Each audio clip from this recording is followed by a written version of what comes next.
In a courtroom filled with silence and judgment, one man stands before the law, facing the weight of his past. Years of change, 5 years of redemption, all tested in one final hearing. The judge listens, the defense pleads, and the truth cuts deeper than ever before. This is a story of Mr. Sanchez, where justice meets consequence.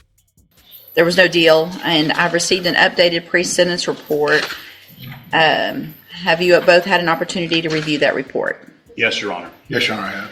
And I have received some objections filed, comment and objections filed by Mr. Franklin. Mr. Nichols, does the state have any objections or corrections to the updated report? Not to the report, Your Honor. Okay. And so with regard to Mr. Franklin, specifically,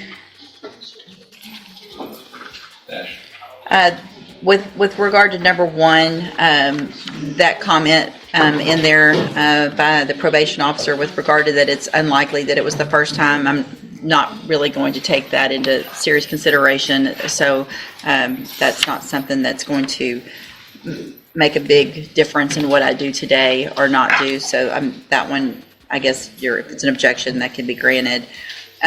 With regard to number two, which has to do with a note in the records that you were able to look at with Officer LeBlanc asking whether or not a naturalized citizen based on their criminal history. In this courtroom, every silence carries the weight of the past. Mr. Sanchez stands accused once more, his history of intoxicated driving haunting the present. The judge listens, but justice does not forget.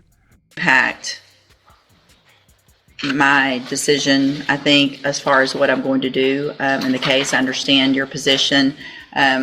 Honestly, with the criminal history, which I know is another objection, we'll get to that and what's going on. I don't think it's improper to ask those questions, and I don't see anything else, especially she even put some positive things that he's done in this updated report, so it's not all negative.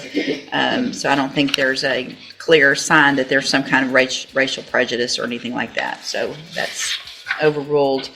With regard to the fact that his prior convictions are inadmissible hearsay and too remote, in any motion to revoke probation or any case, prior offenses could potentially not be admissible for purposes of enhancement or sentencing in front of a jury. But as far as going into, especially when it's a driving while intoxicated, which requires prior offenses to get where we are, I think it is imperative on me to understand the criminal history, understand when those were, understand the remoteness of some of these, but it doesn't take away from the fact that you have to have those prior driving while intoxicated to get where we are now. And so I'm going to overrule that objection with regard to the prior convictions. Any witnesses today by either party? Does anybody have any witnesses? I have no additional witnesses, Your Honor. Your Honor, we previously submitted letters of support. Yes. And we believe those are in the record, and the court has reviewed those. I Yes. just wanted to note, for purposes of today, that we have filed those. They have been reviewed by the court, and we hope that the court has taken those into consideration in considering sentencing as well.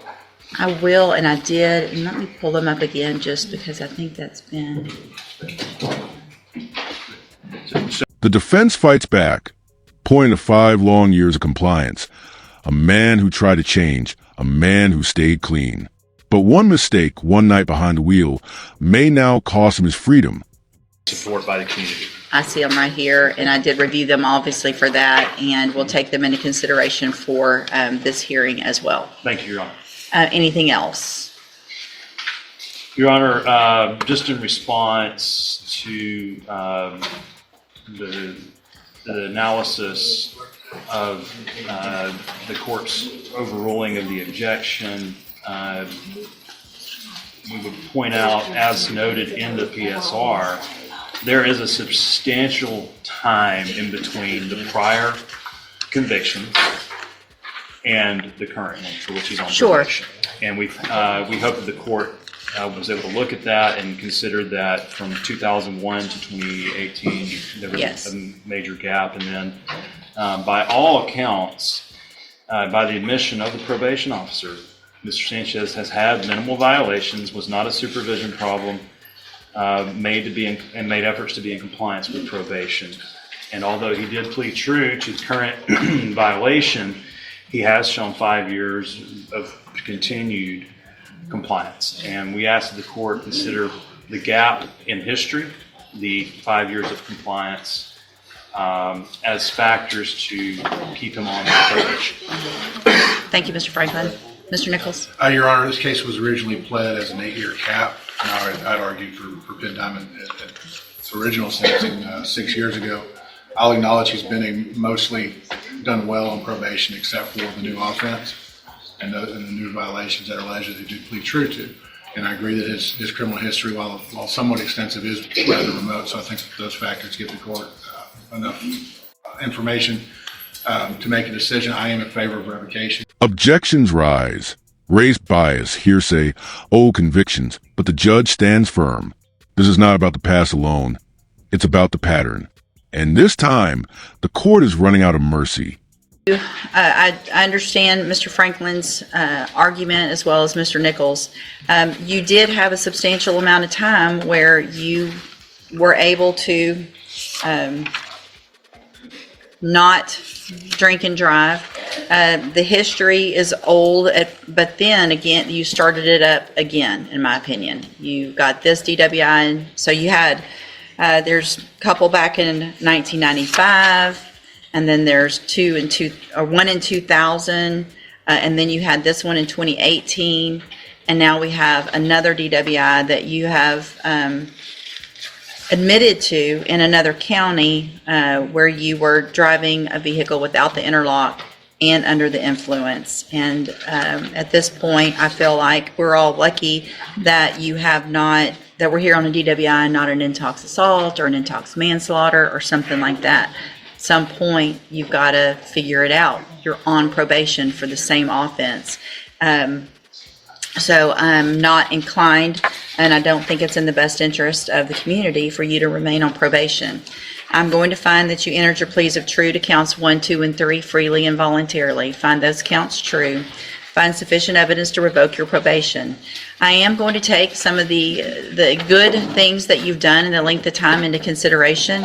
I had initially marked on this pre-sentence report that I should probably give you the full 10.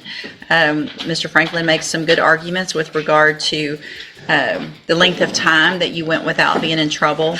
It looks like you did well with some things on probation, but Letters of support lie on the judge's bench. Voices of family, friends, community. They speak of change, of faith, of forgiveness. But as the gavel nears, hope feels smaller than the truth. that the law gives you the right to receive. I am going to hand you a trial court certification. I need y'all to sign this real quick, Mr. Franklin, that shows that this was not an agreement, so you do have some rights to appeal. Once y'all sign that, I'll tear off that bottom copy for y'all if y'all sign at the bottom. I'm also going to hand you a written admonishment regarding your ineligibility to possess a firearm or ammunition. Because of the judgment entered against you, you're ineligible under Texas law to possess a firearm or ammunition. Possession of a firearm or ammunition could lead to charges against you. Firearm is a legal term, and you should read the written admonishment I provide you to see what devices qualify as a firearm. If you have questions about the laws that make you ineligible to possess a firearm or ammunition, or about how long that lasts, then you can talk to Mr. Franklin. And I'm going to go back. I'm not sure if I'd said it exactly properly. I am going to reassess your punishment because you were already assessed a 10-year term. Reassess that punishment at 7 years. And here's that firearm, Mr. Franklin. Thank you, Your Honor.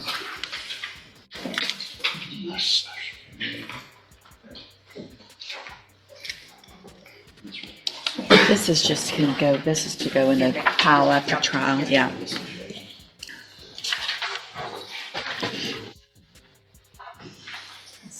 And the bottom two copies are y'all's if you want to tear those off. Okay. I think you pressed very hard, Judge. That's okay, as long as my signature came through, I'm okay, because I get the top two with his on it. Give me one more of those. There's 4. I'm so sorry. Nope, you're good. Perfect. Thank you. And then it comes 7 years in the Texas Department of Corrections. The courtroom falls silent. A life once rebuilt, shattered again by one decision. Justice is served, but at a heavy cost.